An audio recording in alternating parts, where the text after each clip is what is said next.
guys, so today I'm doing a lesson. I'm getting a lesson. It's like so exciting and also a long time coming. I've never had a lesson on Fiona ever before. I'm currently in my university in Dublin, which is somewhere I've definitely never vlogged before because the guy that is doing the lesson lives really close to where I go to college. So my dad is actually bringing Fiona and meeting me there, which is very kind of him.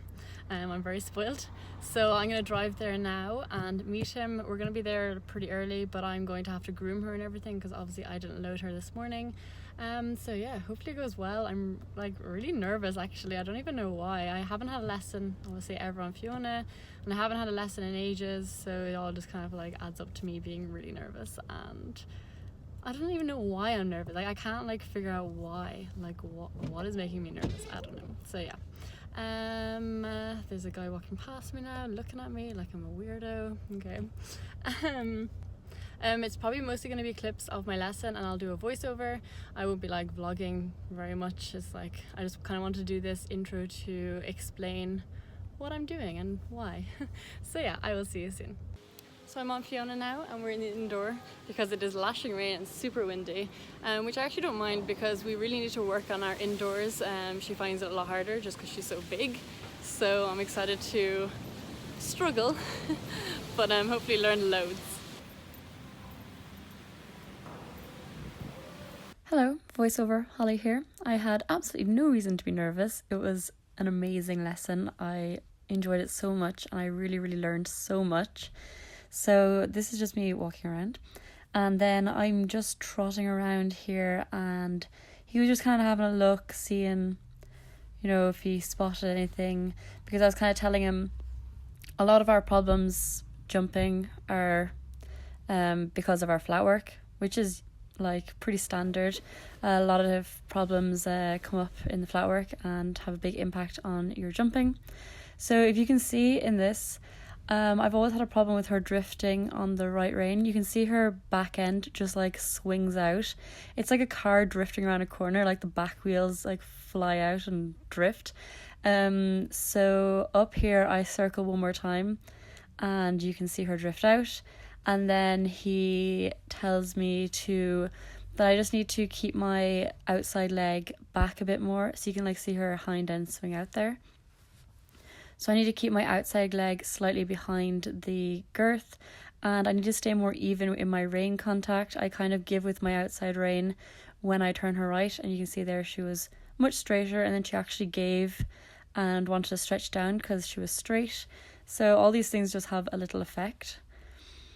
The next thing we did was I didn't have much contact because we were trying to get her a bit more uphill and carrying herself, and I would ride her really forward down the long side and then slow her up a little bit, just to get her to get off the bit, start thinking her getting forward and up more uphill, so that when we're jumping she's kind of carrying herself a little bit more. So you can see she is bringing her head up, but he didn't care. He said it doesn't matter, where their head isn't a big deal. And then you can see she actually does stretch down then.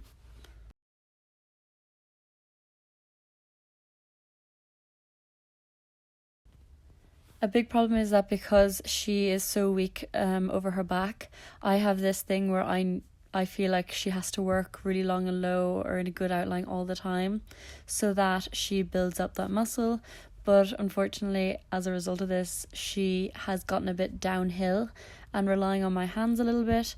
So I need to sacrifice the pretty picture. I'm doing air quotations as I say that, and get her working a bit better, and then move to getting her working a correct frame.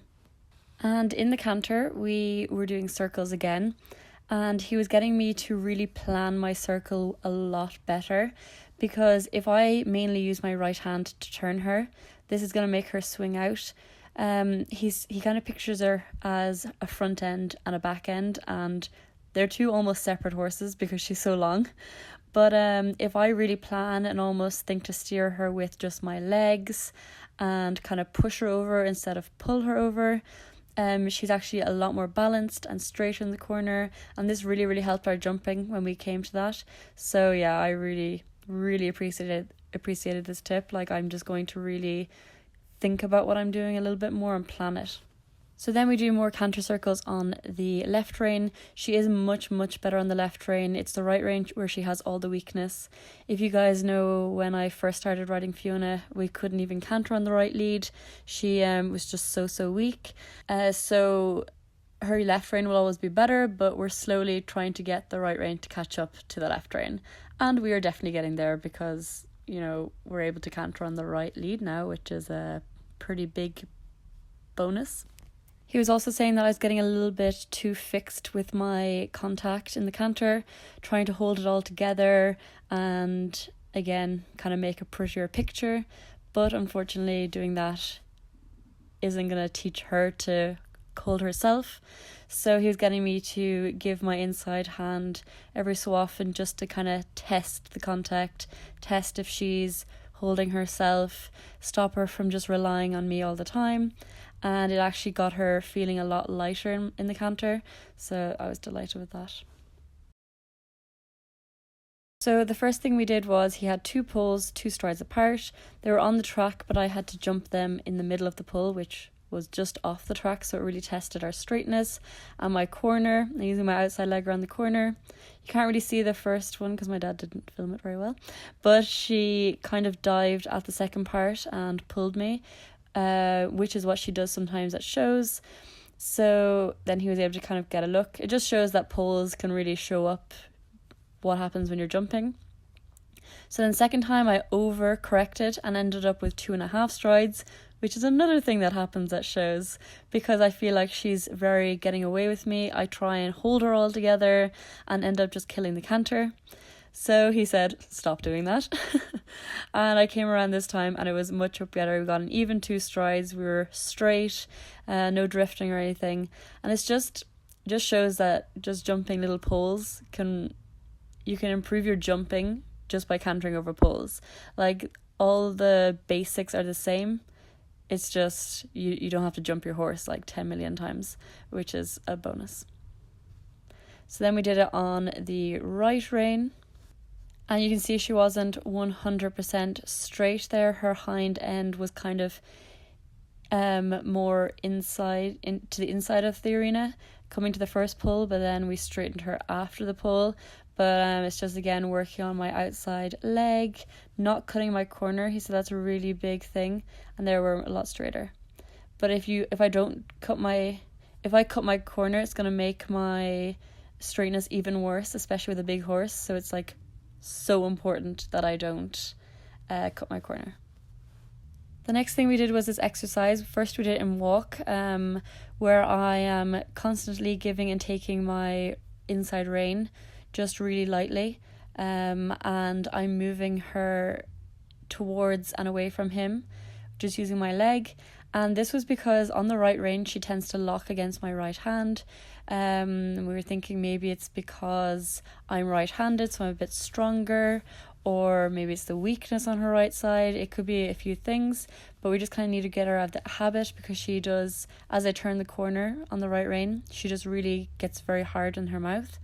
So here you can see I'm moving away and closer, and she's a lot softer, and I'm able to turn her just using my leg.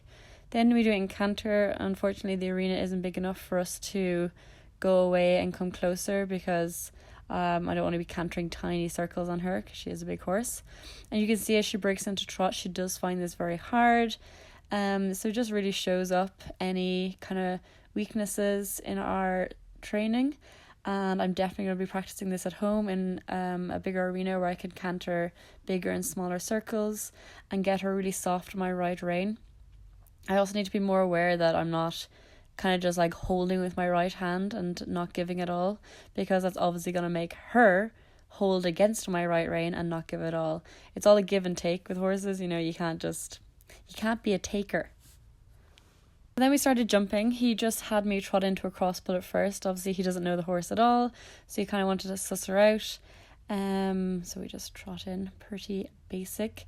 Just working on my turn, and you can actually kind of see when we turn on the right rein, she's good for the first, as she turns, but then the first kind of few steps after we turn, she does a wobble, and it kind of kept happening, and we realized that when I turn on the right rein, I give with my left hand as I turn, and then when we straighten up, I take back that left hand because I'm going straight now, and she actually thinks I'm telling her to turn left, so she kind of does a wobble as she kind of thinks, are we going left? Are we going straight? So it's just such a small thing, but it really will help us turn. Like, all these things are just so tiny, but they really add up. He was also impressed that such a big horse like her was very capable of jumping the this short one stride distance, which was nice, because before, you've probably all seen the clip of me doing a one stride and two stride doubles and everything, so we're definitely getting there. So yeah, she was very good jumping today. Actually, she was really careful, and I was happy with my position and stuff. I was really trying to stay off her. And you can see this time as we turn, there's no wobble. We just go straight, and she isn't questioning where we're going or anything like that. She knows exactly where she's going, and it's just, yeah, way smoother. Also, when he put it as an oxer, I wasn't really giving her enough leg in the middle, so I need to just add a bit more leg and sit up, not just kind of sit there being useless in the middle of the one stride. So I was just putting a bit more leg on and getting her to jump a little bit better. Also, we were turning right, and he was getting me to just plan my turn a lot better and sit up sooner, because I was kind of like landing and then getting to the wall, and then it was a big kind of messy situation trying to get her to turn, and she was kind of, wasn't sure where she was going and stuff like that. So I had to sit up and hold myself and just plan our turn, even though she was on the wrong leg, just plan our turn and get her to turn nice and smoothly to the right. Next up, we were just jumping the single fences, again, practicing our turns, not turning too early, planning my turn, getting her straight, and the getaway just staying smooth, and even if she's on the wrong leg, just cantering through it. I also found that I wasn't giving her enough canter. I feel like she's running off just because her stride is so big, and then I overcompensate by slowing her down, but I'm actually killing her canter by doing that. And so he kind of was saying, you kind of actually need more canter, but I thought it felt okay. But it just shows that I just need to let her move forward a little bit more. You can see that time when I just kind of held my body, she did the change. So I just need to insist and keep working on that, and not just go back to trot every time.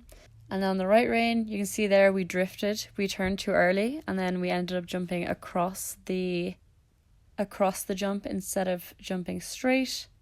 So again, it seems very basic. We're just jumping a jump, but like, I was so tired, like mentally tired and physically tired.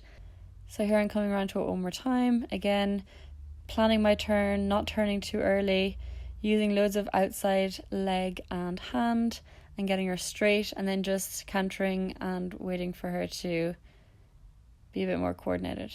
So that was my lesson. I hope you enjoyed this voiceover. I really, really enjoyed the lesson. He was really complimentary of me and Fiona and my riding, and it made me feel very good about myself.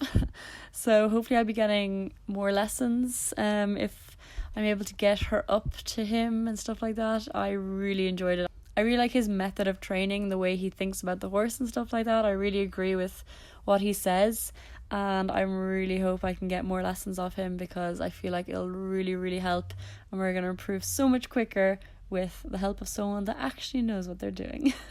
Thanks for watching. I'll see you next time. Bye.